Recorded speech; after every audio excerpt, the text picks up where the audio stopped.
மற்றொரு முக்கிய செய்தி, முன்னாள் அமைச்சர் பொன்முடி மீதான வழக்கு விசாரணைக்கு இடைக்கால தடை விதித்திருக்கிறது உயர்நீதிமன்றம். அண்மை செய்தியாக பார்த்துக் கொண்டிருக்கிறோம். சைவ வைணவ சமயங்களை அவமதிக்கும் வகையில் பேசியதாக முன்னாள் அமைச்சர் பொன்முடி மீது வழக்கு தொடுக்கப்பட்ட நிலையில் இந்த விசாரணைக்கு இடைக்கால தடை விதிக்கப்பட்டிருக்கிறது. கூடுதல் விவரங்களை செய்தியாளர் கிருஷ்ணமூர்த்தி வழங்க கேட்கலாம். கிருஷ்ணமூர்த்தி, விவரங்கள் என்ன? வணக்கம். சைவ வைணவ சமயங்களை அவமதிக்கும் வகையில் பேசியதாக முன்னாள் அமைச்சர் பொன்முடி மீதான வழக்கு விசாரணைக்கு தற்போது இடைக்கால தடை விதித்து சென்னை உயர்நீதிமன்றம் உத்தரவிட்டிருக்கிறது.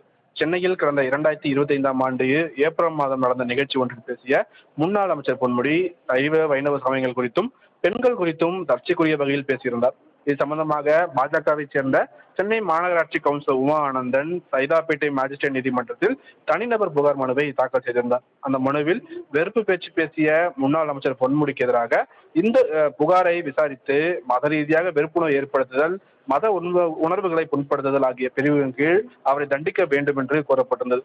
இந்த புகார் மனு எம்பி எம்எல்ஏக்கள் மீதான வழக்குகளை விசாரிக்க நியமிக்கப்பட்டிருக்கக்கூடிய ஜார்ஜ் டவுன் மாஜிஸ்ட்ரேட் நீதிமன்றத்திற்கு மாற்றப்பட்டது.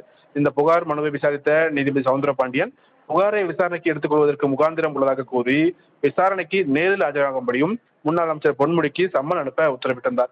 வழக்கை விசாரணைக்கு எடுத்த நீதிமன்ற முடிவையும் சம்மன் அனுப்பியதும் எதிர்த்து பொன்முடி தரப்பில் தற்போது சென்னை உயர்நீதிமன்றத்தில் வழக்கு தொடரப்பட்டது. இந்த வழக்கு நீதிபதி ஜெகதீஷ் சந்திரா முன்பு விசாரணைக்கு வந்தபோது பொன்முடி தரப்பில் ஆஜரான மூத்த வழக்கறிஞர் என்ஆர் இளங்கோ புகாரில் வழக்கு பதிவு செய்வதற்கு முன்பு அரசிடம் அனுமதி பெற வேண்டும் என்று தங்கள் தரப்பு வாதத்தை மாஜிஸ்ட்ரேட் நீதிமன்றம் ஏற்கவில்லை என்றும் இரு தரப்புக்கும் இடையே மோதலை ஏற்படுத்தும் நோக்கம் தங்களுக்கு இல்லை என்றும் வாதங்களை வைத்தார். மனுதாரரின் இந்த வாதங்களை ஏற்றுக்கொண்ட நீதிபதி ஜெகதீஷ் சந்திரா வழக்கின் விசாரணைக்கு இடைக்கால தடை விதித்ததோடு வழக்கு குறித்து உமா ஆனந்தன் 4 வாரத்தில் பதிலளிக்கவும் உத்தரவிட்டிருக்கிறார். மேலும் நேரில் ஆஜராவதற்கு தடை விதித்தும் தற்போது நீதிபதி ஜெகதீஷ் சந்திரா உத்தரவிட்டிருக்கிறார். சரவணன், நாங்கள் வழங்கிய தகவல்களுக்கு நன்றி கிருஷ்ணமூர்த்தி.